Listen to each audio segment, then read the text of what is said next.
¿A ti querés que siga contando lo de la música o querés vos arrancar ahora? Me parece que tenés que terminar ahí algo que venías Sí. diciendo. ¿Querés que ¿No? termine y hable sobre lo de la música? Así te doy paso para lo del violincito. Ya iba a decir lo del diseño, que vos, todo tu trabajo previo y demás. Ahí estamos al aire, nos dice de nuevo. Es como en la radio. Eh, sí, bueno, cierro brevemente esa idea de que, bueno, de que a veces la inclusión de sonidos, digamos, en montaje, bueno, a ver, en las películas, pero en este caso, pensándolo desde la etapa de montaje, tiene que ver también con no querer transmitir una lectura lineal del sonido que se utiliza, sino de ir incorporando como capas de sentido que están ahí presentes y que probablemente alguien que conozca mucho de animales, por ejemplo, escuche ese sonido y sabe de lo que es, pero no importa si la mayoría de la gente que la ve no lo hace, lo importante es que esa construcción tuvo una decisión y tuvo un sentido, y eso es lo fundamental, digamos, que es lo que se intenta, que es lo que estamos como tratando de transmitir sobre cómo nos parece que sería interesante pensar el trabajo de diseño sonoro conjunto. Y ahí sí le doy la palabra a Tilio, que quiere hacer unas marcaciones al respecto. Sí, claro. Eh, yo quería hacer una aclaración, digamos, en general, eh, no, no utilizo el término diseño de sonido para los trabajos en los que participo. Eh, por diferentes razones, me parece que es una discusión, es otra discusión esta, ¿no? Pero en general no lo utilizo, mucho menos diseñador sonoro. No, me parece que no define bien, no define del todo la relación que a veces se establece con un proyecto. No digo que no lo haga o que algunas formas del trabajo se inscriban en métodos de diseño. Pero digo todo esto para decir de que en realidad en el árbol negro sí identifiqué un trabajo que está relacionado con eh, métodos proyectuales que tienen que ver con el diseño, ¿no? Con una investigación previa y demás, que inició Lu con todo esto que estaba contando, digamos, que ella para poder construir, para poder dar forma eh, a la película, diferentes secuencias de la película, tuvo que hacer un trabajo de investigación, tuvo que hacer una búsqueda, recurrió a los materiales que ella podía recurrir, digamos, todo un trabajo que está relacionado eh, con el diseño, ¿no? Como el diseño, con el método del diseño. Y esto era así que el título, nosotros ambos compartimos, que también es muy inusual, por lo menos en las pelis que hacemos acá, ese título lo compartimos en la película, en el crédito. Digamos, ambos aparecemos como diseñadores de sonido de la película. Y creo que es así, digamos, es como que le hace justicia realmente al trabajo que se hizo. Eh, la película luego la edité yo solo y después la mezcló Robert Migone en la sala del Cono del Silencio. Pero digamos, las personas de sonido, más allá del sonista que fue el rodaje, fue Robert y yo, digamos, los que tuvimos en la instancia. Pero el trabajo en sí se inició con todo esto que contaba Lu, con toda esta investigación previa que ella hizo para poder construir sentidos en la peli y que tienen que ver con un trabajo de diseño de sonido. Y Eh, me gustó eso que dijiste el otro día de que también diseñar sonido era recolectar los sonidos. Me encantó esa idea de la recolección, porque también pasa mucho en montaje que si digamos, si desde el rodaje no nos habilitan ambientes, wild tracks o el elemento sonoro que sea, digamos, bueno, hay que inventárselo un poco, y en realidad inventárselo, los sonidos no se inventan, los sonidos se descargan, entonces finalmente terminamos acudiendo a las librerías de uso libre, a Freesound, a las librerías que encontremos y lo que a YouTube mismo. También pasa que YouTube, digamos, lo que tiene es que es mucho más regional, o sea, es mucho más local, porque vos si querés encontrar un sonido, un pájaro específico de una zona del país, está ahí, no está en Freesound. Entonces, bueno, creo que también esa gran generosidad de las comunidades de sonidistas que abren su trabajo para que lo podamos, me parece un gesto increíble y yo creo que mi trabajo se vio profundamente modificado a partir de que conocí Freesound, pero lo digo en serio, o sea, es como que yo me sentía muy, imagínate, ¿no? O sea, imagínate frente a un proyecto como este, por ejemplo, qué hubiera pasado si yo no tenía ningún lugar al que acudir para obtener cantos de pájaros, por ejemplo. Entonces, bueno, ahí me parece que las librerías y el trabajo con librerías es fundamental incorporarlo siempre al montaje, obviamente en algunos proyectos más que en otros, pero bueno, creo que es muy, muy, muy importante, muy importante. Y ahí Quería también, perdón, Eti. no, digo que ahí también entra en juego otro vínculo necesario que es el pedir a la persona, si es que ya se conoce la persona que va a hacer el, el- el sonido de la peli, la postproducción, eh, pedir, ¿no? Como decimos recién, como pedían los montajistas viejos a los sonidistas, los sonidos, digamos, también eso, volver a- a establecer la comunicación desde ahí, desde pidiendo materiales necesarios para completar el montaje, porque a veces, qué sé yo, hay cosas que se graban, por ejemplo, en el caso del directo, hay cosas que se graban que no están en el grabador principal, por ejemplo. Se usó un grabador de backup eh, para grabar cosas. Y ese material lo puede tener el sonidista nomás, pero es un material que puede ser útil. Entonces eso como pedirlo y que lleguen al montaje nos da tiempo también a nosotros para poner esos materiales en prueba, digamos. Y en Ujú. esto, como ampliando un poco los trabajos que nosotros hicimos en esta peli que estamos haciendo en este momento, los chicos de la motito, eh, al final de la película aparece un sonido que Lu terminó dejando, que en realidad es un sonido que apareció en la preproducción de la película, digamos, como una idea que surgió como parte del trabajo de preproducción.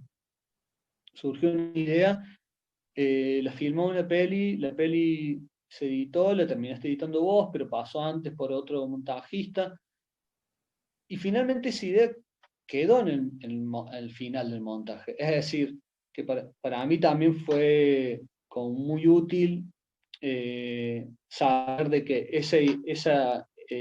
esa idea en forma de sonido que surgió muy al principio de la película sobrevivió a todo el recorrido de la peli, inclusive al enorme filtro que significa un un trabajo de montaje. ¿Cuál es el sonido, Ati? El sonido es el final de las motos, de la motito, que Ujú. ellos... Estoy contando el final de la peli. Que salen, la secuencia final, digamos, El antes de los final, créditos. final. Ok, ok. Antes de los créditos. Ujú. Ahí aparece un sonido que quedó, digamos, sobrevivió a todo el recorrido de la película. Eh, y bueno, ese también otro punto, como establecer comunicación para pedir estos materiales, eh, a lo largo del proceso de montaje, Pero ¿no? fíjate que ahí volvemos al punto del principio, que era que para que eso pueda suceder, la persona que va a hacer el sonido tiene que estar definida cuando editamos. Y eso no estaba pasando en este caso, de hecho vos llegaste al proyecto después. Entonces, creo que sí, que si vos hubieras estado desde antes, todo hubiera sido más fácil para mí también. Mm, Pero bueno, así como hay sonidos que sobreviven todo el recorrido, hay otros que no sobreviven mucho, mucho tiempo, que era de lo que queríamos hablar ahora. Bueno, porque pasó algo con relación a la música. Antes que nada quería hacer un paréntesis, que El Árbol Negro es una película que prontamente vamos a tener noticias de que se va a poder ver, así que bueno, no puedo dar más información, pero estén atentos porque no es que estamos hablando de algo que no se va a ver nunca. Eh, Así que bueno, eso también es algo que está bueno para compartir. Pero en relación a la música y a qué era lo que se iba a escuchar musicalmente en la película, pasó que cuando, bueno, yo entro a trabajar en el proyecto y me dan los directores habían hecho una selección de material donde más o menos ellos ponían las escenas en el orden que las habían pensado. Y esta selección de material comenzaba con una escena donde había un sabio del pueblo Com, un chamán, digamos, que estaba tocando un instrumento musical. Ese instrumento, yo no sé bien si era un arpa de boca o qué instrumento precisamente era, pero sonaba muy parecido a esos instrumentos que estamos acostumbrados a escuchar en las películas en esas películas que se podrían clasificar como cine antropológico o películas antropológicas. Entonces, a mí lo que me pasaba con eso era que me parecía como muy determinante. Me parecía que esa película, esa música ahí al inicio, lo que hacía era decirle al espectador o a la espectadora, mira, vas a ver una película como otras que ya viste y esto es todo, digamos. Como, a mí como espectador esas cosas me alejan mucho.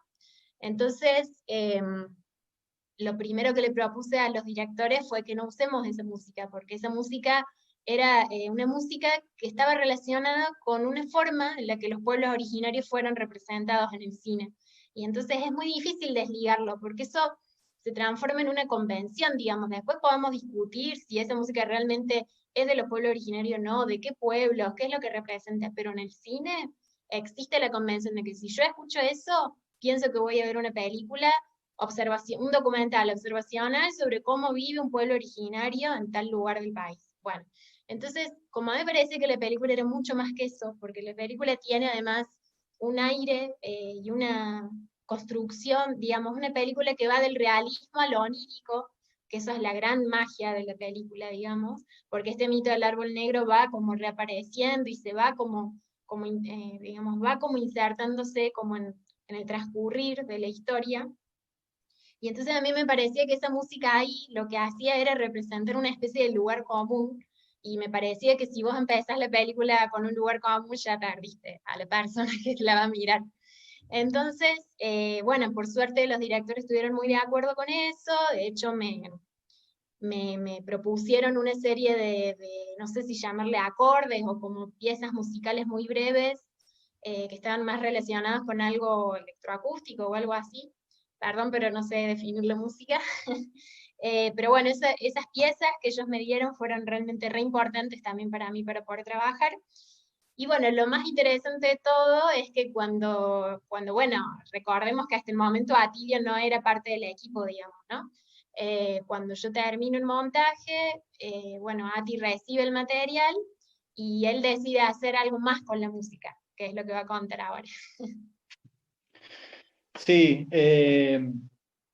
claro, había llegado la peli con la secuencia, con la primera secuencia, es una secuencia que dura como 4 minutos y medio, donde se va introduciendo a Martín, a su personaje, y al mito del árbol negro. Este,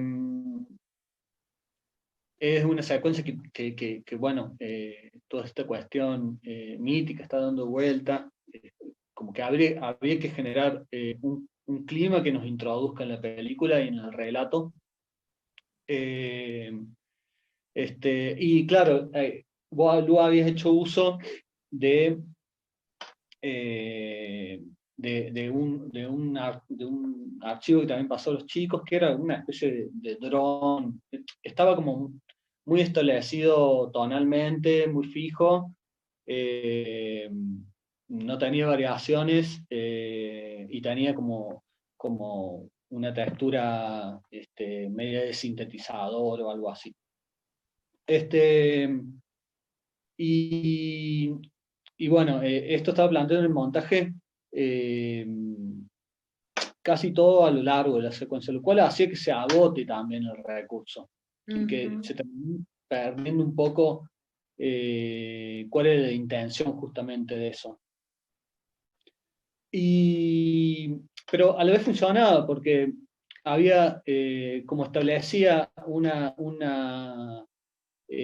altura tonal, como introducía un elemento más relacionado eh, a lo que en general entendemos como música, digamos, eh, funcionaba, funcionaba en algún punto, servía. Eh, pero bueno, finalmente, y en esto de continuar un poco el trabajo de Lu, yo decidí buscar por otros lados, a ver cómo podía, con qué podía cubrir esa función que tenía este sonido que estaba puesto ahí.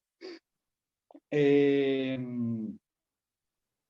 entonces, finalmente buscando, un poco como en continuación con este trabajo de búsqueda que hizo Lu, de identificar aves, animales, diferentes especies que forman parte de la región o que fueran parte de la región y que podían ayudar a construir un paisaje sonoro eh, que tenga que ver con el territorio de Martín, ¿no? Con el litoral, con Formosa, Chaco, con su comunidad construir ese paisaje sonoro, ese trabajo que Lu había iniciado para construir ese paisaje, de alguna forma yo lo continué buscando una referencia tímbrica que se relacione con la comunidad de la cual Martín formaba parte. Este, bueno, finalmente descubrí me enteré que hay un violincito que se llama Enrique que, que construyen los COM hace mucho tiempo, y me parecía que eso era como el elemento que podía funcionar en términos de establecer una altura musical para no tener que recurrir a algo que sea ajeno a las sonoridades propias eh, de la película que estábamos contando, que no sean ajenos como los pájaros y demás cosas que Lugo había puesto, no eran ajenos y desconocidas a Martín y a su comunidad, bueno, que este sonido tampoco sea ajeno. Entonces finalmente eh, terminé construyendo un Invique, se llama, mira, lo voy a mostrar, lo tengo acá. Es esto, que es un violín de lata, se llama. Bueno, me lo hice yo, porque quise conseguir uno, pero bueno, no pude. Me lo hice yo con todo el respeto que tengo a los luthiers, y me construí el violincito de lata. Y lo toqué, digamos, también teniendo mucho respeto sobre las personas que realmente tocan ese instrumento. Pero finalmente, eh, lo que quería señalar era que se llegó al sonido de este violincito, del Invique, en parte por una motivación que yo sentí al, eh, al saber de que tú para construir la película tuvo que hacer ese trabajo de búsqueda, de investigación en relación a ciertos sonidos que podían formar parte de un paisaje sonoro. Motivado por eso, yo empecé a buscar en este otro tipo de sonidos que podrían ser parte de la comunidad com. Entonces, eh, en esto hay una continuidad del trabajo y una continuidad como del pensamiento, ¿no? En relación a cómo hacer la película.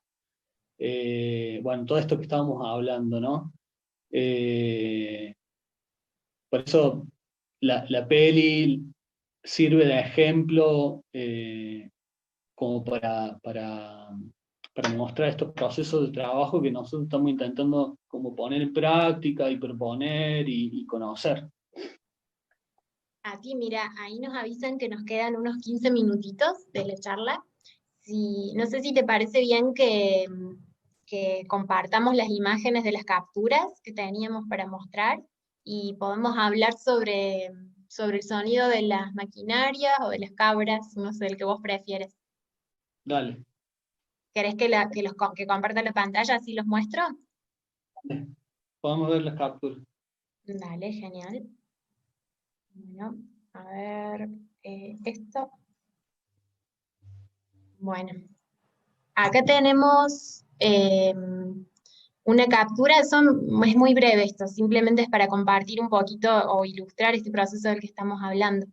Esta es la captura de mi línea de tiempo offline, o sea, ya sin archivos conectados porque no los tenía acá, pero es toda la película eh, tal cual pasó a sonido y a color, ¿no? A mí lo que me interesa de esta imagen es cómo por ahí se puede ver este peso enorme que tiene el sonido dentro de la construcción de montaje de la película, digamos. La imagen es una pista, es la imagen que era hermosa y ya estaba, y es eso.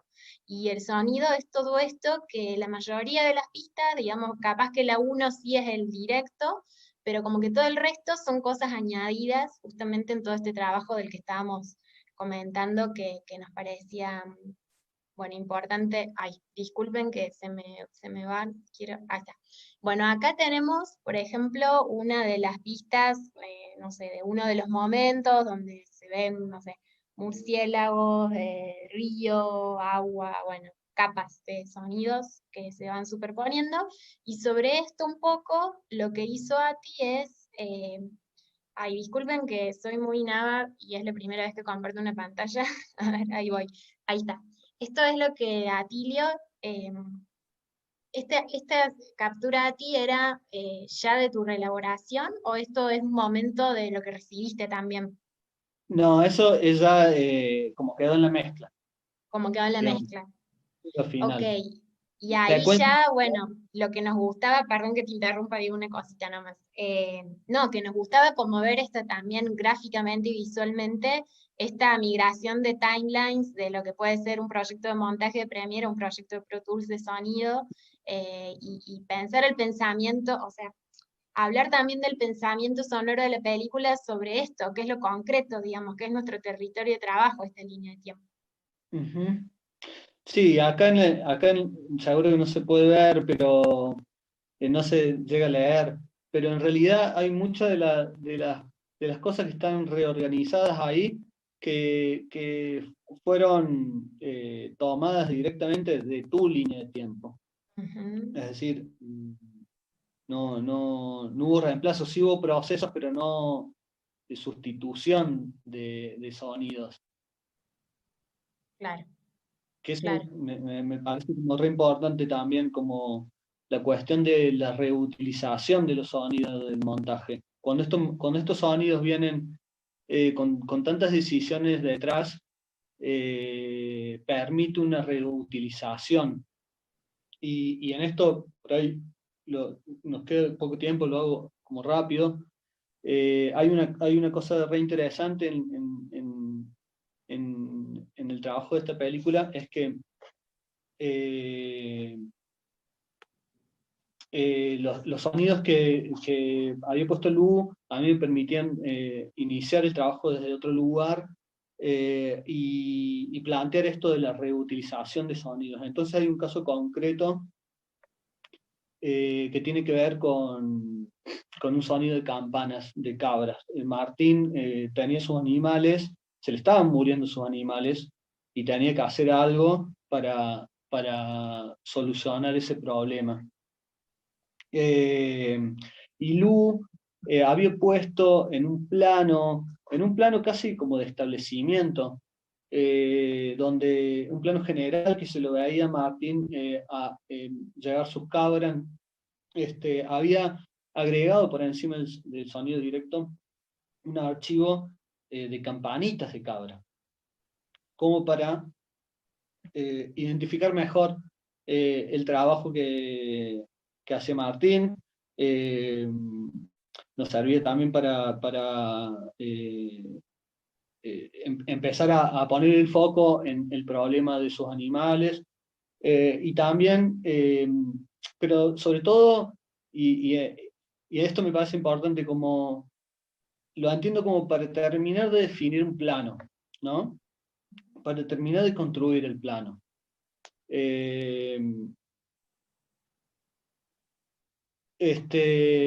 Que es algo esencial, ¿no? En el montaje, ¿no? Definir esos límites, definir los límites de una toma para que sea un plano, ¿no?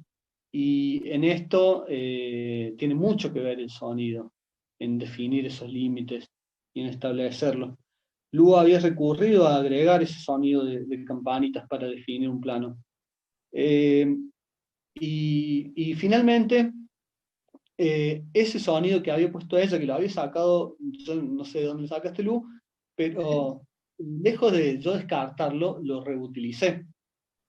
Y ese sonido sufrió un par de instancias de manipulación técnicamente muy simples, pero hubo a partir de una interpretación de ese sonido, hubo una transformación de ese sonido de campanitas que terminó sirviendo para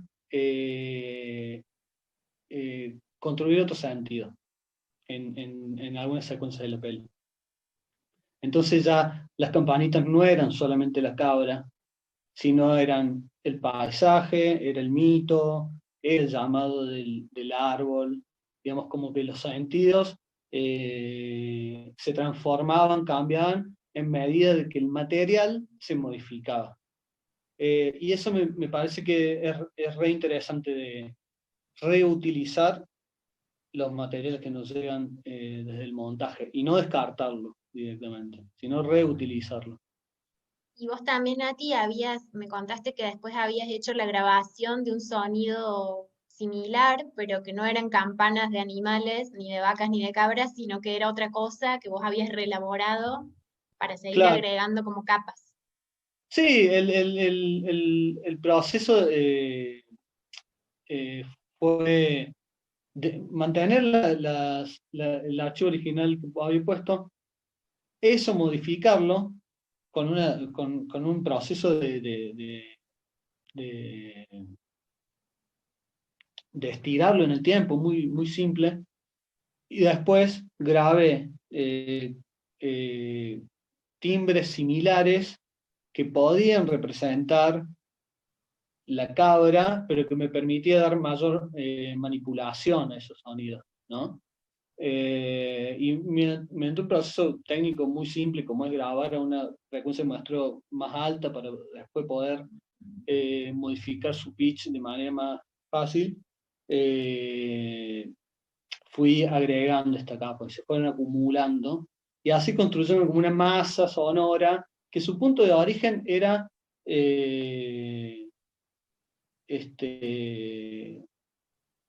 definir un plano y dar datos sobre la actividad de Martín y sus cabras, y terminó convirtiéndose y transformándose en algo que abre otros sentidos.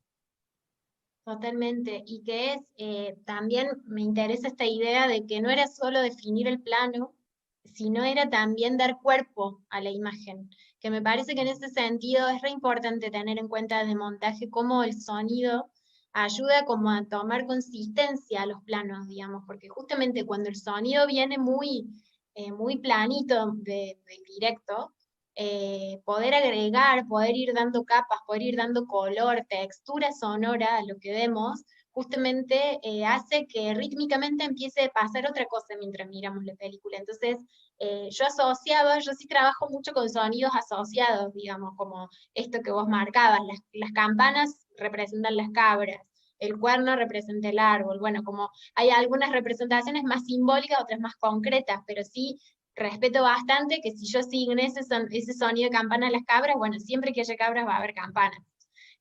Pero porque es una forma como de ordenar también. Y bueno, y a mí me parece muy, muy interesante como poder entender yo también qué es lo que vos hiciste después, porque a veces pasa que estos diálogos